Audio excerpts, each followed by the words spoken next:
সাতক্ষীরায় পুকুরে লাখ লাখ গলদা চিংড়ির রেণু উৎপাদনে সাফল্য মিলেছে।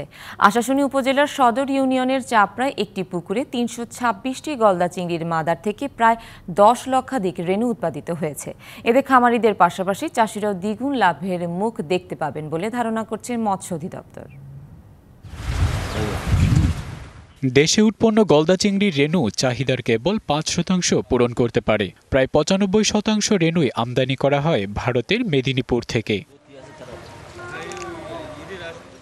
ফলে দীর্ঘদিন ধরে সরকারি বেসরকারি পর্যায়ে চেষ্টা চালানো হচ্ছিল পুকুরে গলদা চিংড়ি রেণু উৎপাদনের। অবশেষে গলদা চিংড়ি রেণু উৎপাদনে বড় ধরনের সাফল্য পেয়েছে সাতক্ষীরার হেচারি চাষিরা।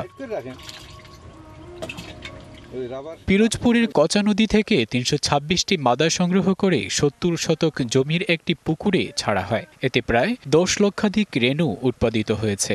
যে মাছটা হয় নদী এবং ভারতের থেকে মেদিনীপুর এসব বিভিন্ন জায়গা থেকে আসে, যে মাছগুলো নিয়ে চাষিরা অনেক সময় ক্ষতিগ্রস্ত হয়। গুণগত মান অত ভালো না এবং মূল্য তুলনামূলক আমাদের থেকে বেশি। অল্প খরচে ভালো মানের রেণু উৎপাদন করতে পেরে খুশি খামারিরা। আমি এই গলদা চিংড়ির রেণু নিয়ে যাই, তো সেখানে ভালো ফল পাই।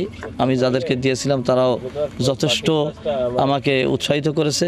ভারত থেকে আমদানি গলদা চিংড়ি রেণুর দাম যেমন বেশি, আবার মানেও খুব একটা ভালো হয় না। তাই দেশে রেণু উৎপাদনের খবরে খুশি ক্রেতারা। এই পুকুরের রেণুটা আমাদের জন্য অনেক ভালো হবে। আমরা আগে নদীর থেকে রেণু নিতাম, সেই রেণুটা আমাদের জন্য ভালো হতো না।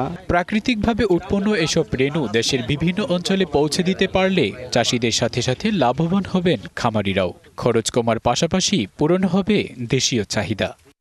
আমরা দেখছি তাদের যে আকার বা আকৃতি যে পরিবর্তন, এটা খুবই আশাব্যঞ্জক এবং লার্ভার উপস্থিতি আমাদের পুকুরে, সেটা আমরা আশা করতেছি যে এখান থেকে একটা ভালো ফসল আমরা তুলতে পারবো। বাংলাদেশে এ পর্যন্ত স্বাদু পানির চিংড়ি প্রজাতি ২৭টি। এর মধ্যে গলদা চিংড়ির ১০টি প্রজাতি শনাক্ত করা হয়েছে। DPC news desk.